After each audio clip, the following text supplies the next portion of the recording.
Alrighty, week 8, STIs and reproductive pathophysiology. Come on. So yeah, we know what STIs are. People most likely to get them can be contracted non-sexually by mother to infant during birth. They're highly stigmatized, and they occur at all ages. Comes from unprotected sex, being under 25, illicit drug use, serial monogamy. I don't remember why that was. Oh, because they're not likely to use as much protection. Multiple partners, alcohol use, yeah, all that stuff. And sex in this case comes in the way of being either anal, oral, or vaginal. And on to our actual infections. So we can have gonorrhea, or gonococcal infection, which comes from Neisseria gonorrhoeae. This comes from direct contact with infectious mucous membranes, or their exudate. Women are more likely to have this between the ages of 15 and 24, whereas men are more likely to have it between ages 20 and 24. And so what happens is the gonococcus will attach to the columnar epithelium, which is going to be just basically any of the mucous membranes. It'll then potentially spread through the lymph system, may form a cyst or an abscess local to the infection, so around the genital region or within the genital region, and then that cyst will form scarring and fibrosis, such as over the ovaries, the epididymis in the testes, and the urethra. So gonorrhea can be, when it comes to manifestations, completely asymptomatic, but most of the time people will have a purulent vaginal or urethral penile discharge. And according to the textbook, it may be copious amounts of purulent discharge. If it's a oral infection, then they may have instead buildup inside of the mouth, or perhaps buildup also inside the cervix. Um, it can be anywhere in the pharynx, the conjunctiva, in the eyes even.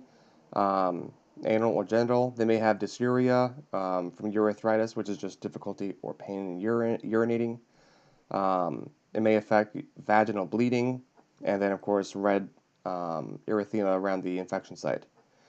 The infection may also become systemic, at which point it can develop arthritis, meningitis, or even myocarditis. Chlamydia also is very similar to gonorrhea. They oftentimes even come together as a packaged unit. Comes from direct contact with mucous membrane exudate, same high-risk ages, similar pathogenesis, and both it can manifest as urethritis, inflammation to the urethra, cervicitis, inflammation to the cervix, and salpingitis, or inflammation to the fallopian tube. Both chlamydia and gonorrhea can also lead to PID, or pelvic inflammatory disease. PID itself is any infection that ascends from the vagina and cervix to the uterus, or the fallopian tubes, or the ovaries. It doesn't have to be just the fallopian tubes and ovaries. And PID can present as cervicitis, inflammation of the cervix, endometritis, which is different than endometriosis. Endometritis, I think that's right.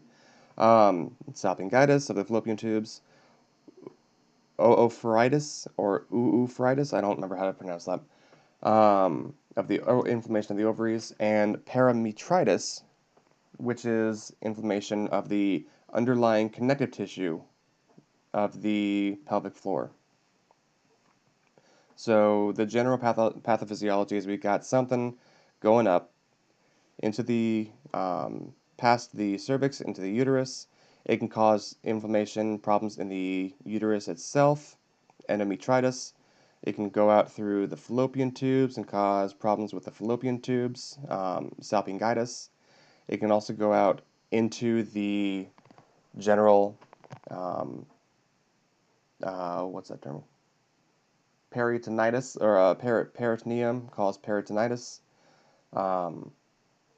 It can cause inflammation of the ovaries, oophorytis. So yeah. So common organisms, the most common ones, as we've covered, are gonorrhea and chlamydia. The etiologies are going to be these aren't really etiologies. The etiologies are basically these bad boys going up your hoo-ha.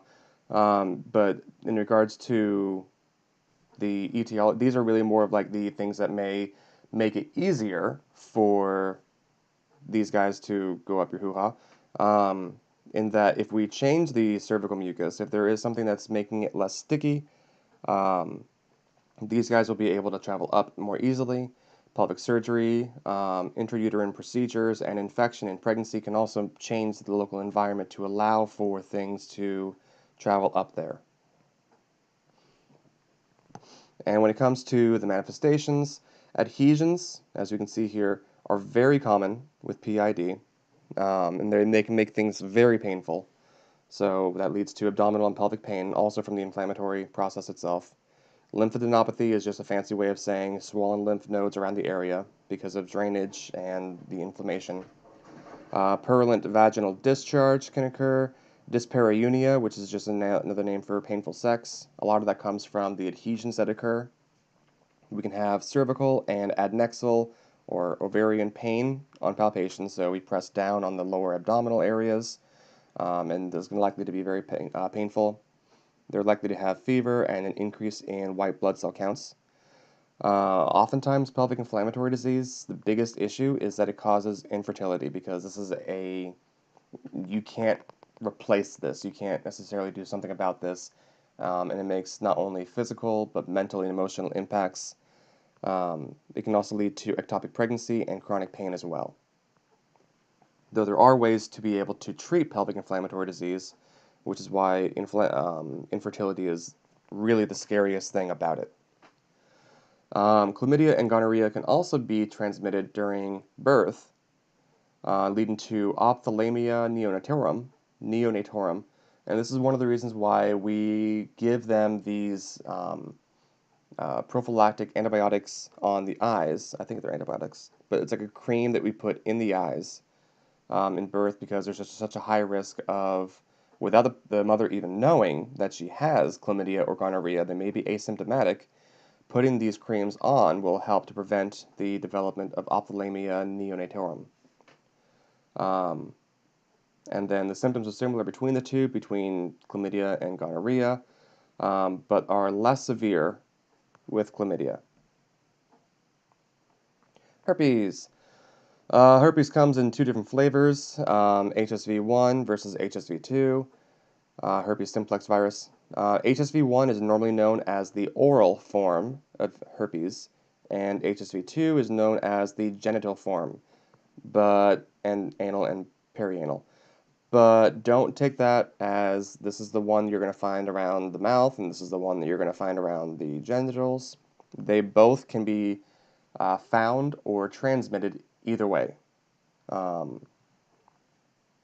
This one is more common for cold sores and is more often affecting children under the age of 5. But they can both be on the mouth or the genital area. This one can also be transmitted from mother to infants during delivery, which is bad news. So, pathophysiology, this is kind of a weird kind of graph. I didn't really have an easy way of understanding it. But the general idea is that HSV2 will enter through contact with exudate or with warts and will reproduce within the skin, causing blisters and ulceration. It will then also travel rapidly to the dorsal ganglion of sensory nerves, where it will then either replicate or it will become dormant. If it replicates, it'll then travel back to the skin to produce more blisters, and if it becomes dormant, it'll remain dormant until some sort of a future activation by illness, surgery, stress, or immunosuppression. So it enters through the skin or mucosa, and it will replicate at the level of the skin. It'll then go on to the ganglion cells in the sensory nerves, and either continue to reactivate, causing vesicle formation, ulceration, and self-limiting symptoms, or it'll just become dormant, to be reactivated upon by these guys over here. So the clinical manifestations typically don't start until about 3 to 7 days after the infection. Most of the time, it starts with local tenderness, bruising, and erythema, followed by the eruption of vesicles, which are these guys right here. These are the vesicles that develop from the infection itself, and they form painful ulcers, like these guys here, covered with a yellow exudate. Those ulcers can then begin to crust over after several days, and then new lesions appear through the first week, peaking at about 8 to 10 days after the initial infection. All of this can create dysuria, urethritis, meningitis, and pharyngitis, depending on where the infection site was, and then they resolve. And so they come in with exacerbations, remissions, but in general, after the first experience, the first flare-up, future flare-ups are shorter in duration. So, and coming down to here then, flu-like symptoms are very common, as just being generally inflamed and sick. They have these fluid-filled vesicles over here that are maybe painless, maybe not. I think most of the time they are not painless. And become burning ulcers. Yeah. HPV. There are numerous strains of HPV. They are transmitted sexually. They can also be transmitted via just simple contact with areas that are not normally covered by a condom. I think it's like 80-some% of people actually already have infection with HPV. Those who are 16 to 25 are at highest risk because they're the most sexually active, and it is highly communicable. But the nice thing is that the immune system is capable of clearing the virus. So, we have entry of the HPV virus. It's redundant. We have entry of HPV through the genital and oral areas. Incubation is pretty long. It can be from 1 to 20 months. And then the virus will start to infect certain like keratinized cells, epithelial cells. Some will end up dividing and proliferating into lesions known as genital warts or condylomata acuminata. Some can cause no lesions, and they can remain persistent until developing into cancers. The HPV proteins themselves actually inactivate the host's tumor suppressor proteins, which is why they can lead to cancers, because they result then in the unregulated cell proliferation of that area. These are some lovely images of warts on a penis, and I think that's a butthole. Yeah, I think so. And so they can often be pruritic, which means itchy. They can be painful or painless, and they can be friable, which is a really polite way of saying kind of crumbly warts, which is really kind of gross to think about. No offense to anyone who has HPV warts. The term crumbly just seems, yeah. Let's see here. Okay. In females, we can get lesions in the vagina, the cervix, the anogenital region. In males, they can be on the anterior urethra or the anogenital region.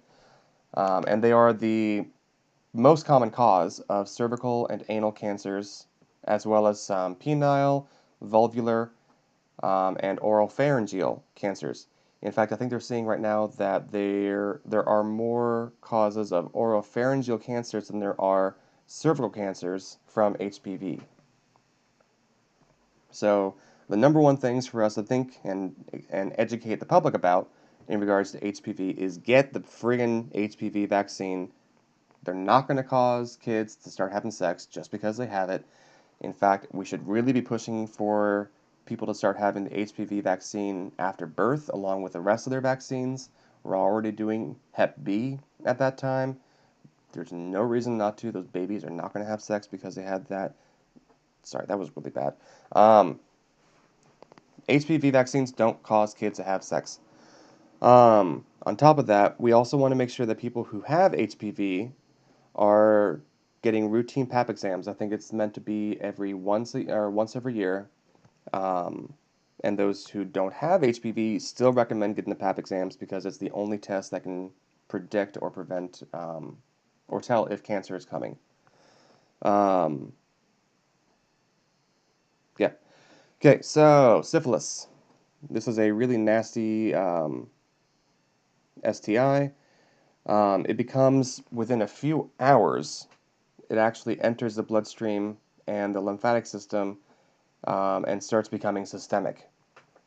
A lot of it comes from men who have sex with men and others who have high sex or high risk sexual behavior, such as those who pay to have sex or those who get paid to have sex. It is becoming more of an epidemic. Like, holy crap. And I actually don't know why that is. I think I learned it at some point, but I don't remember. So the Spiraceae, the type of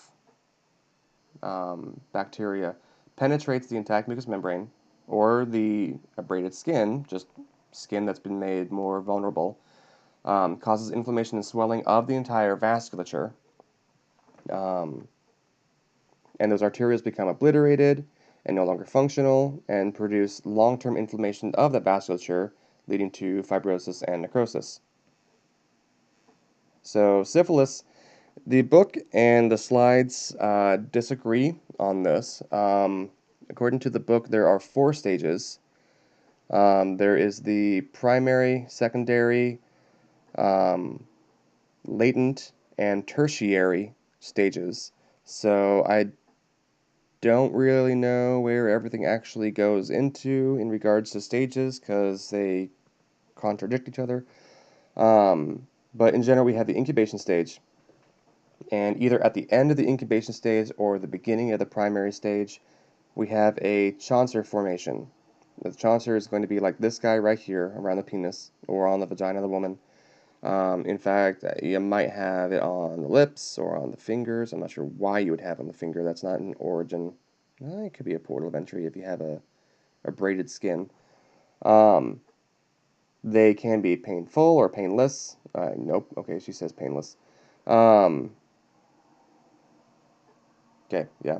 So I guess it's painless. I think the book said painful and or painless. What did it say? That's HPV. Yeah, don't go looking through the book if you don't like graphic images. Syphilis. Like, really, don't go looking through the book if you don't like graphic.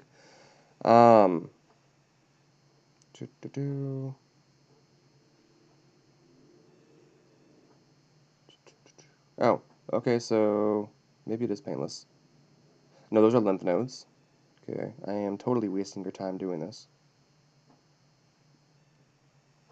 Oh, that's... Oh, there we go. Usually in external genitalia, heals within a week. Blah, blah, blah. Okay, it doesn't say anything about whether it's painless or not. But no, yeah, she says painless, go with painless. That's what's on the test. And it'll generally resolve itself within a week according to the book. According to this, it's 3 to 6 weeks. I don't know. Anyway, so then we go on to our secondary stage, which the secondary stage is the second stage in the book.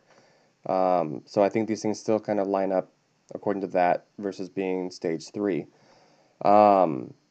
So we have the rash, which is pretty darn common for syphilis and is a big key finding also. The Chaucer is the biggest initial finding. This is also a big finding if they miss the Chaucer or Chaucer, whatever it's called. Again, though, a lot of these symptoms that they experience aren't really very impactful on their ability to kind of just live their life. They're self-limiting. But then we get to the latent and tertiary or late stage. 2/3 of people are lucky enough to either be asymptomatic or to have the syphilis resolve itself by the immune system during the latent phase. But 1/3 will progress with symptoms during the latent stage and go on to the late or tertiary stage. They may experience infectious mucocutaneous lesions, continuing kind of stuff from this, just getting worse. They will have a positive assay if they were to be tested, and this stage can last for many years.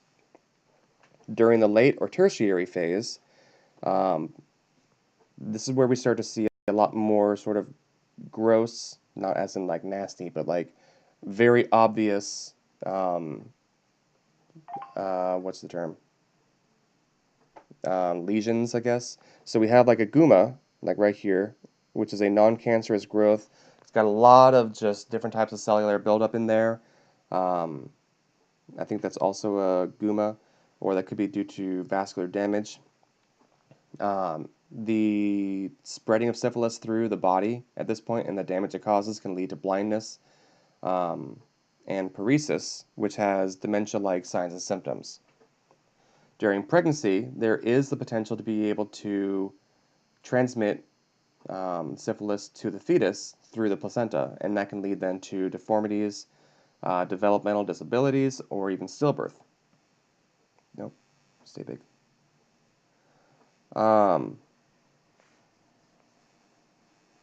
Okay, actually, I don't remember what the treatment was for it. Depends on whether the infection is primary, secondary, latent, or tertiary. Nope, didn't ask for that. Being true, blah, blah, blah, blah, blah, blah, blah, blah, blah, blah. It doesn't really say. Really, I guess the option is antibiotics. Yeah, I guess that's really all you can do. All right. Anyway, so nursing implications. We want to educate about what you can do to have safe sex, how you can prevent STIs. Talk about routine screening based on age and risk. So, I mean, getting PAP exams, really, really good. Overall, I believe they're free under most insurance agencies, even OHP, thanks to the ACA. Thanks, Obama. We also want to talk about treatment and resistance education so that you need to stick with your antibiotics and your regimen the entire time, or you may have a super chlamydia or super gonorrhea. And then safety and relationships. All right, last section, we have our pregnancy-induced hypertension, or PIH. Involves both toxemia and preeclampsia or eclampsia. This is I'm not sure why this is under STI. Leads to leading cause of pregnancy-related deaths. And what we have is just in general a rapid rise in arterial blood pressure and a lot of protein in the urine. The mother and baby are both very susceptible to high blood pressures during pregnancy, and so this is something that we always want to screen for and deal with immediately.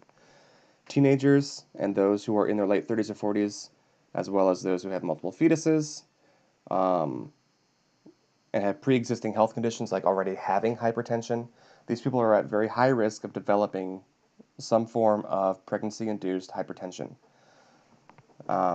It can come from poor nutrition, genetics, immunologic. I don't think there was a section that I found in the book for this stuff anyway, so this is kind of just... So having a lot of salt, that's really or just being predisposed to having hypertension. Yeah, okay. Anyway, manifestations. Okay. Treatment, we want to give them antihypertensive medications, especially ones that are not teratogenic. And then, as soon as we can, maybe even doing a little bit of a preemie, deliver the fetus if we can't resolve it or control it with treatment. If we're talking about milder forms, we may just be doing bed rest and frequent fetal assessment.